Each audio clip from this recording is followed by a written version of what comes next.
लोकरंग की नगरी के रहने वाली हूँ। MI लाइफ स्टाइल बिजनेस में आने से पहले मेरा घर परिवार था। मेरे पास में 4 बच्चे, 3 बेटियां, 1 बेटा, मेरे हस्बैंड और मैं। हम 6 लोगों का परिवार हुआ करता था। 6 लोगों के परिवार में मेरे हस्बैंड दिन भर कमा कर लाते थे। शाम को पैसे का देन लेन जो भी हिसाब किताब मेरे हाथ में होता था। मेरे घर की होटल थी खरगोन के अंदर, जिसमें 4 नौकर काम करते थे। मेरे घर की होटल होने के बाद मुझे कोई टेंशन नहीं था लाइफ में। हाँ, शादी से पहले बहुत सारी तकलीफें आई। गरीब घर में पैदा हुई, गरीब घर में जन्म हुआ, मजदूरी करी, मजदूर फैमिली से मैं बिलोंग करती थी। शादी होने के बाद मुझे कुछ अच्छा लगने लगा कि शादी होने के बाद 10-15 एकड़ जमीन थी ससुराल में और हस्बैंड की होटल थी, तो हम लोग अच्छा जीवन जीने लगे। कि जब मैं मम्मी के यहाँ थी काफ़ी दिक्कतें थी जीवन में, लेकिन शादी के बाद मेरी ज़िंदगी संवर गई। मैं खुशी खुशी मेरा जीवन जी रही थी, खुशी खुशी मेरे बच्चों के साथ रहती थी। दिन भर बनाना खाना महिलाओं का काम होता है, घर का काम करना, घर की जिम्मेदारी संभालना और घर में बच्चों की देखरेख करना, बच्चों को स्कूल पहुंचाना, ये सारा काम जो एक हाउसवाइफ करती है वो मैं भी करती थी। मेरे हस्बैंड कमाने जाते थे, घर में इनकम आती थी, मुझे कमाने की टेंशन नहीं थी, मुझे कुछ भी पैसों की दिक्कत नहीं थी। मेरी दाल रोटी बहुत अच्छे से चल रही थी और मैं मेरी लाइफ को अच्छे से एंजॉय कर रही थी। मेरी लाइफ में मुझे कोई कमी नहीं थी। मैंने कभी सपने में भी नहीं सोचा कि जीवन में कभी और कोई दुख की घड़ी आ जाएगी और मेरे जीवन में कभी और मुझे परेशानियां उठाना पड़ेगी। मैंने कभी सपने में भी नहीं सोचा। लेकिन अच्छी मेरी लाइन चलते चलते मेरी गाड़ी हाईवे पे 1000 की स्पीड से दौड़ रही थी और दौड़ते दौड़ते अचानक मेरी गाड़ी का टायर ही निकल गया। अचानक मेरी गाड़ी का टायर ही निकल गया और 2009 की बात मैं बता रही हूँ, आज से 16 साल पहले। अभी 5 सितंबर आएगा, 16 साल कंप्लीट हो गए, 17 साल रनिंग लग जाएगा। मेरे हस्बैंड एक रोज मुझसे कहने लगे कि मुझे मेरे मामा के गांव जाना है। जैसे आप लोग भी बोल के जाते होंगे, कहीं रिश्तेदारी में जाते होंगे, नुक्ता पगड़ी शादी ब्याह कहीं ना कहीं जाते हैं जेंट्स लोग। वो भी मुझे बोल के गए कि मुझे काम है, मुझे मामा के गांव जाना है। मैंने बोला ठीक है, आप आराम से जाओ। ऐसा बोलकर सुबह 8:30-9 बजे घर से निकले और रात को 5 से 6 बजे शाम को मैं फ़ोन लगाने लगी तो मेरा फ़ोन नहीं उठा रहे। मुझे काफ़ी चिंता होने लगी कि ऐसा क्यों कर रहे, मेरा फ़ोन क्यों नहीं उठा रहा है। घर में दूध वाला आ गया था, 50 लीटर दूध मैंने लेके रख लिया था। दूध गर्म करने बैठी थी तो पूरा दूध तपेले से बाहर जा रहा था। कुछ समझ में आ नहीं रहा था। मैं और गुस्सा हो रही थी और चिढ़ रही थी कि आप मेरा फ़ोन उठा लो। मैं तुमसे ये पूछ रही हूँ कि दूध सारा बह गया है तो लेना है कि नहीं लेना, ये तो बता दो। मेरा फ़ोन एक बार उठा लो। लेकिन मेरा फ़ोन नहीं उठा रहे। ऐसा करते करते 7 बजे, 8 बजे, रात की 9 बजे और एक मेरे भाई थे दूर के रिश्तेदार, वो मुझसे आके कहने लगे जीजा जी सुबह आएंगे, तुम खाना बना लो, खा लो, तुम्हारे बच्चों को खिला दो और तुम सो जाओ। मैं और गुस्सा होने लगी कि जब तुमको बोल दिया कि कल आएंगे तो मुझे क्यों नहीं बोल रहे, मेरे से क्या दिक्कत आ रही है, उनको मेरा फोन क्यों नहीं उठा रहे। वो मेरे से बात करे ना, मुझे बोले कि कल आएंगे, मुझे बोल दे वो। अरे बोले होगी कोई तकलीफ में बोल रहा, वो सुनो। ऐसा बोल के वो चले गए। फिर रात को 10 बजे वापस हस्बैंड वाइफ आए और मेरे पास में बैठे और बैठकर मेरे से बातचीत करने लगे। तेरी गाड़ी का बीमा है कि नहीं, तेरी गाड़ी के कागज है कि नहीं, सब लाइसेंस वगैरह है कि नहीं। तो मैं बोलने लगी तुम मेरे से ऐसा क्यों पूछ रहे हो, पहली बात तो ये आई नहीं और ऊपर से तुम सवाल कर रहे हो। तो बोले हमने तेरे से छुपाया था, उन्होंने किसी को गाड़ी ठोक दी तो उनको है ना पुलिस वालों ने थाने में बंद कर दिया। अब बताए थे तो सच्ची बात बोले। तो मैंने कहा मेरे को क्यों नहीं पता चला। हाँ, तो बोले कि उनको पुलिस वालों ने अंदर कर दिया, तेरी गाड़ी के सारे डॉक्यूमेंट दे, हम सुबह जाएंगे उनको छुड़ा के ले आएंगे। ऐसा करते करते पूरी रात हो गई। पूरी रात होने के बाद सुबह 7, 7:30, 8 बजे मैं एक गांव से छोटा मैजिक रिक्शा आया मुझे लेने के लिए, मेरे बच्चों को लेने के लिए। हम लोगों को बिठाया और हम 5 को ले जाके हमारी गाँव की तरफ हम चलने लगे। गांव की तरफ जाते जाते मेरे कोई सवाल नहीं किया, कोई जवाब नहीं किया, चुपचाप बैठ कर चली गई। और जब मैं मेरे घर में गई, मैंने मेरे घर में कदम रखा तो मेरे घर में इतनी भीड़ थी, इतनी भीड़ थी कि मुझे निकलने को जगह नहीं थी। मैं सोचने लगी कि मेरे घर में इतनी भीड़ क्यों है, आखिर हुआ क्या है, मेरे घर में इतना शोर शराबा, इतने लोग क्यों है। मैं जैसे गई तो सब मुझे ऐसे देख रहे थे, तो मैं तो बिंदास घर में जा रही थी कि मैं देखूं कि हुआ क्या है। बस गई, जाकर खड़ी हुई और ऐसे सबको देखने लगी। पूरा परिवार मेरा दिख रहा था, सबको देख ही रही थी। इतनी देर में कोई ऐसे बड़े सारे व्यक्ति को काली पन्नी में लपेट के ऐसे लेकर आए और ऐसे लाकर ऐसे सुला दिया। मैं देख रही थी। मेरी बड़ी बेटी 11 साल की थी, इससे बड़ी थी, वो समझती थी। वो जोर से चिल्ला के रोने लगी, मम्मी मम्मी देखो मेरे पापा है, देखो तो सही मेरे पापा है। तो मैं उससे बातचीत करने लगी कि तू चिल्लाए मत, तेरे पापा यहाँ हो नहीं सकते। तेरे पापा यहाँ कहाँ से आ जाएंगे? तेरे पापा ने पता मेरे से वादा किया कि जिंदगी भर तुमको रानी बना के रखूंगा, जिंदगी भर में कभी तुम्हारी आंखों में आंसू नहीं आने दूंगा। तुमने बचपन में जितनी तकलीफें उठाई है, जितनी परेशानियां उठाई है ना, पूरी भरपाई मैं करूंगा। मेरा भाई नहीं है तो राखी के 2 दिन पहले मुझे मार्केट ले जाया जाता था। चल बोले अपन मार्केट से घूम के आते हैं। घूमते घूमते बोलते थे कोई साड़ी पसंद आ रही है क्या? तो मैं बोलती थी मुझे जरूरत है। अरे ले लो यार। बोले ले लो, नहीं जरूरत है तो क्या हुआ? मतलब मुझे कभी कमी महसूस नहीं होने दी कि मेरे परिवार में मेरा कोई नहीं है। उन्होंने मेरे से वादा किया है। हम लोग मस्ती मजाक करते थे, बैठते थे तो बोलते थे जब तुम बुढ़ी हो जाओगी मैं हो जाऊंगा, हम ऐसे बैठेंगे, हम ऐसा होटला बनवाएंगे। तेरे पापा ने बहुत सारे वादे किए, तू रोए मत, मैं यहाँ से चली जाऊंगी, तू मत रो। अरे मम्मी मेरे पापा है, तुम देखो तो सही। बस हम बातचीत कर रहे, रोने वाले रो रहे, ले जाने वाले ले जा रहे, पता नहीं क्या क्या कर रहे, मुझे कुछ भी पता नहीं। मुझे बाद में कहने लगे कि तुझे रुलाने की भी बहुत कोशिश कर रहे थे, लेकिन तुम रो नहीं रही थी। मैं सिर्फ देख रही थी कि ऐसे कैसे हो सकता है, ऐसे कैसे हुआ। कल तक मेरे से बात कर रही थी, मैं आ रहा हूँ, खंडवा जा रहा हूँ, वापिस आ रहा हूँ। रास्ते में आने में छेगांव माकर और भोजाखेड़ी खंडवा के पास में, देसगांव के पास में, वहाँ बाइक से एक्सीडेंट हो गया शाम को 7 बजे। और मेरे नंदोई मेरे हस्बैंड दोनों स्पॉट पे खत्म हो चुके। और मुझे सुबह पता चला जब लेकर आए, तब लेकर आए भी, लेकर चले भी गए, मुझे कोई मतलब नहीं। मैं तो एक ही भूल में थी कि ऐसा क्यों, ऐसा कैसे हुआ, ऐसा हुआ तो क्यों हुआ। फिर रात भर सोई और सुबह जब मुझे ऐसा लगने लगा, जब मैं रोई थी जी छोड़ के कि सब बर्बाद हो चुके, कोई मतलब नहीं है, कोई नहीं बचा अपने साथ, बस छोटे छोटे 4 बच्चे और मैं। 12 दिन में मेरे ससुराल मेरी सबने हिम्मत दी, परेशान मत होना, है ना, तू अकेली नहीं, हम सब तेरे साथ है, तुझे क्या जरूरत पड़ेगी हम तुझे पूरा सपोर्ट करेंगे, तू टेंशन मत लेना। बच्चों को लेके आराम से रहे, हम सब तेरी पूर्ति करेंगे। देवर जेठ जेठानी ननद सास सब बोलने लगे। लेकिन जैसे ही 15 दिन हुए, 10वां 11वां कार्यक्रम मंगल श्राद्ध हुए कि 16वें दिन में वापस मेरे खरगोन आई, तो कोई मुझे पहुंचाने भी नहीं आया। मेरे 4 बच्चों को लेके बैग भर के मैं अकेली आई। घर में आई, घर का ताला खोला तो घर ऊपर गिरने को कर रहा था कि अब अकेली कैसे रहूंगी। हिम्मत ही नहीं थी। गांव की महिला थी, कुछ हौसला था नहीं, 29 साल की उम्र थी, भटकी भटकी बातें कर रही थी, कुछ आता नहीं था। मेरे घर में आज मैं ये बात बता रही हूँ, जब कोई शांत हो जाता और बैठने वाले आते हैं ना तो रोते हैं गाँव में। और पता है मैं हाथों में मेहंदी लगा के बैठी। मेरे यहाँ हम लोग महाराष्ट्रीय ने, महाराष्ट्र से कुछ महिलाएं बैठने आई थी। मेरी मम्मी रो रही थी और मैं हाथों में मेहंदी लगा के कुर्सी पे बैठी थी, उनको देख रही थी। ये रो रहे, इनको रोने तो अपन ने तो मेहंदी लगेगी। इतनी पागल हरकतें थी। 29 साल की उम्र थी, नॉलेज था नहीं, पढ़ी लिखी हूँ नहीं। आप सबकी जानकारी के लिए बता दूँ, मैं अंगूठा टेक, पढ़ी लिखी हूँ नहीं। फिर मेरा जीवन बदला। वहाँ से हस्बैंड चले गए, 4 बच्चों की जिम्मेदारी, मैं, कोई साधन था नहीं, घर गृहस्थी चलाने में मुझे दिक्कतें आने लगी, काफ़ी परेशानी होने लगी। मेरे घर में मैडम 3 साल तक त्यौहार नहीं बना, पैसा नहीं हुआ करता था, किसी का सपोर्ट नहीं था। परेशानियाँ बढ़ने लगी दिन पर दिन। मुझे अड़ोस पड़ोस की महिलाएं कहने लगी कि बैठने से कुछ नहीं होगा, ये बच्चों के लिए तुझे कुछ न कुछ तो करना पड़ेगा, कुछ न कुछ मजदूरी करेगी, पैसा आएगा तो बच्चों का लालन पालन होगा। 3 बेटियों का साथ है।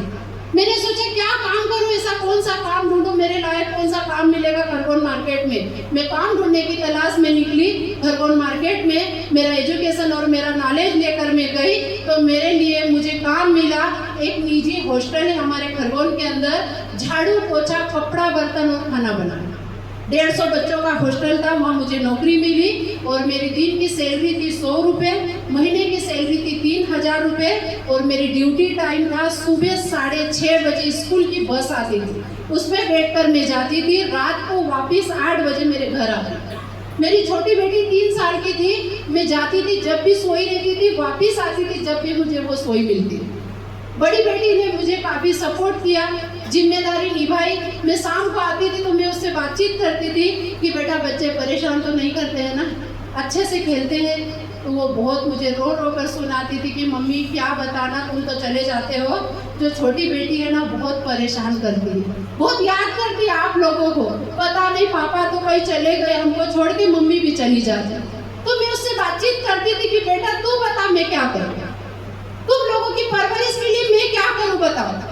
अगर तुमको लाड़ प्यार देने जाऊंगी तो पेट से भूखे रह जाओगे, और तुम्हारे पेट की व्यवस्था करने जाऊंगी, दाल रोटी की व्यवस्था करने जा रही हूँ तो तुम लाड़ प्यार से वंचित रह रहे।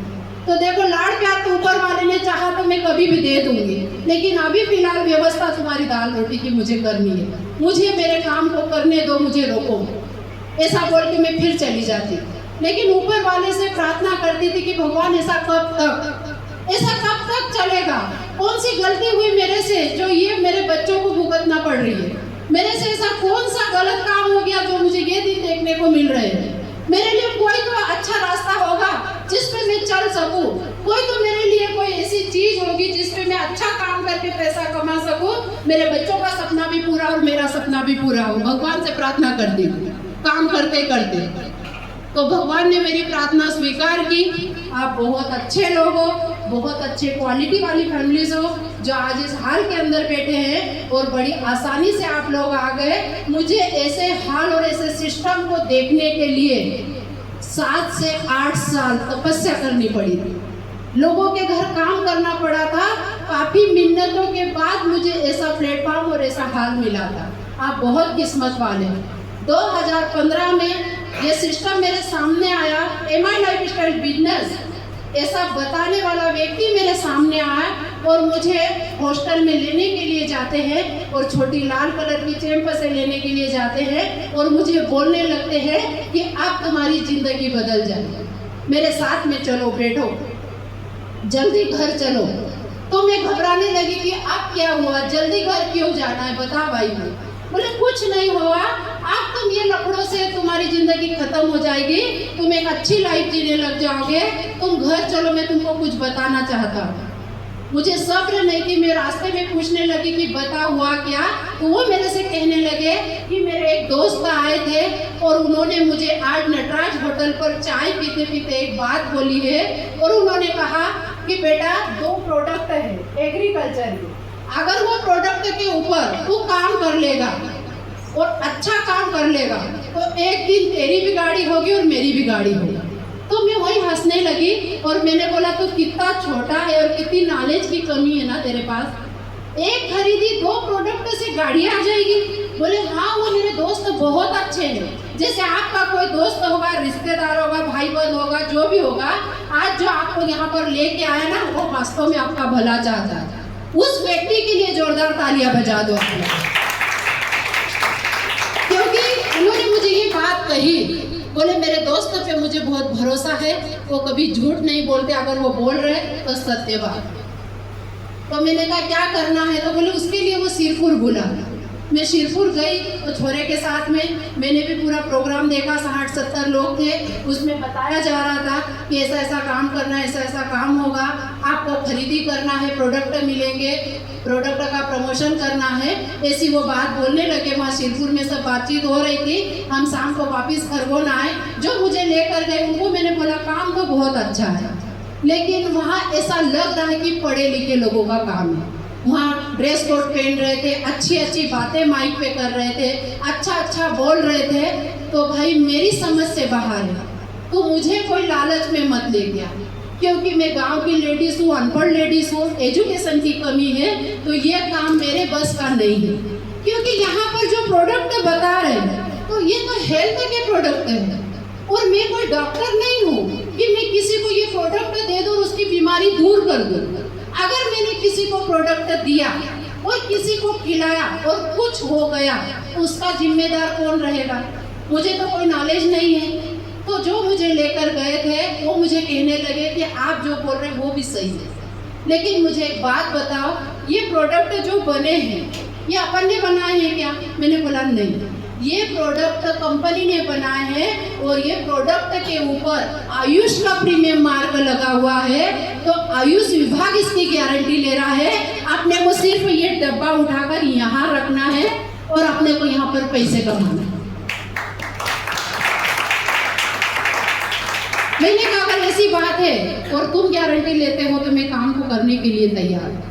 उन्होंने काफी मुझे कन्विंस किया, काफी मुझे रात भर बोला कि आप करो करो करो, आप कर सकते हो। तो मैंने बोला मेरे से नहीं होगा, तो बोले मेरे साथ में आप खड़े रहो। ऐसा बोल के उन्होंने मुझे कन्विंस किया और कन्विंस करने के बाद वो मेरे से कहने लगे कि आपका हॉस्टल भी छोड़ दो, आपकी नौकरी छोड़ दो। मैंने बोला अगर मैं नौकरी छोड़ूंगी मेरे घर की परवरिश कैसे होगी? मेरी पूरी दाल रोटी मेरी मेहनत की कमाई में चल रही है, कल से मैं नौकरी छोड़ दूंगी तो मेरे घर का क्या होगा?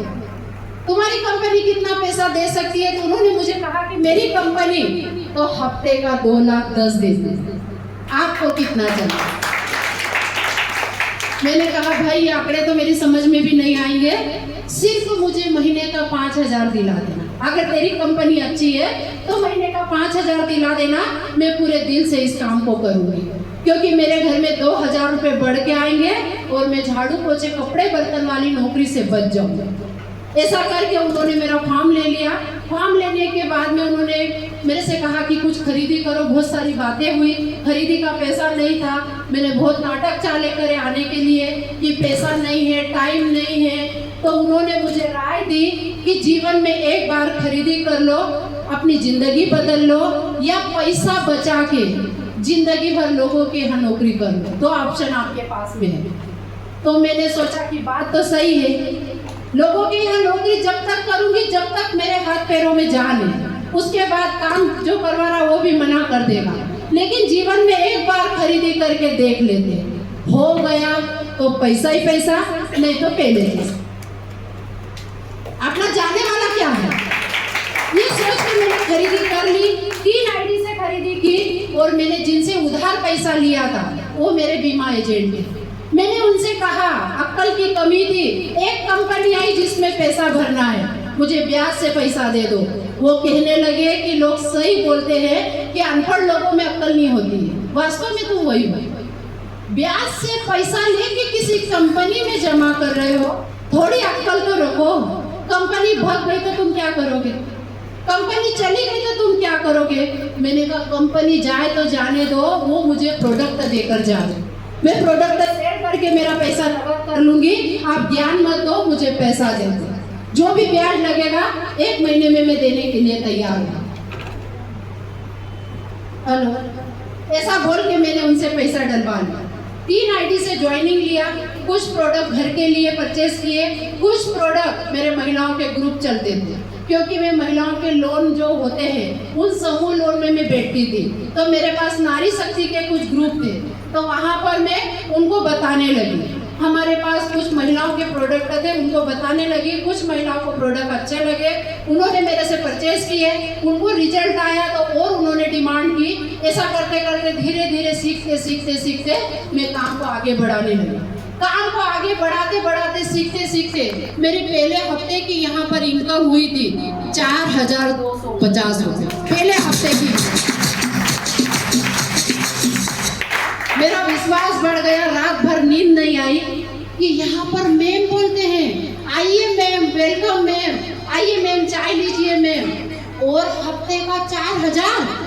वहाँ पर मैं महीने भर नौकरी करती थी और बाई बोल के बुलाया जाता था, और महीने का 3,000। ये काम को कोई करे कि नहीं करे, मैं पूरे दिल से करूँगी। मैंने डिसीजन ले लिया और काम को मैं पूरे मन से करने लगी।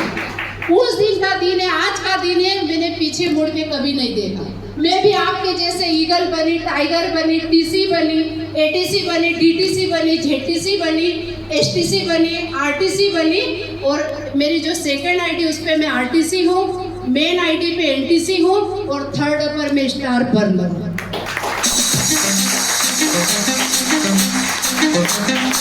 और यहाँ पर अभी आपको बताया होगा कि प्लेन के सफर भी किए जाते हैं। तो मैं इतना नेगेटिव सोचती थी, यहाँ पर बोलते थे लीडर आप प्लेन में बैठ सकते हो, आप प्लेन में जा सकते हो।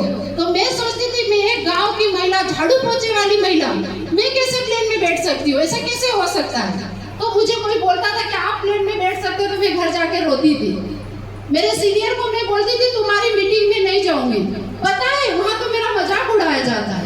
बोलते मैम आप प्लेन में बैठ सकते हो, जब सबको पता है कि मेरे घर में दाल रोटी के वादे मैं प्लेन में कैसे बैठ सकती हूँ। तो मेरे सीनियर बोलते थे हो सकता ऊपर वाला बोल रहा हो और आप बैठ जाओ, ये भी हो सकता है। ऊपर वाला कब तथास्तु बोल दे और आपकी लाइफ चेंज हो जाए, तो आप रोते क्यों हो। आप उसको अच्छा बोलो ना कि ठीक है अगर बैठ सकती हूँ तो मैं बैठूंगी एक दिन। इतना नेगेटिव सोचने वाली मैं तो कई बार प्लेन में बैठी, गोवा, हैदराबाद, केरल, कन्याकुमारी, हमने इंडिया में न जाने कितने टूर किए, याद नहीं है 10 साल में। लेकिन मेरी टीम से 2000 लोगों को प्लेन में बिठा दिया और मैंने आखिरी उड़ान प्लेन की भरी थी। एक काम वाली बाई, एक अनपढ़ महिला की उड़ान थी और मेरी आखिरी उड़ान थी वो थी दुबई, बुर्ज खलीफा।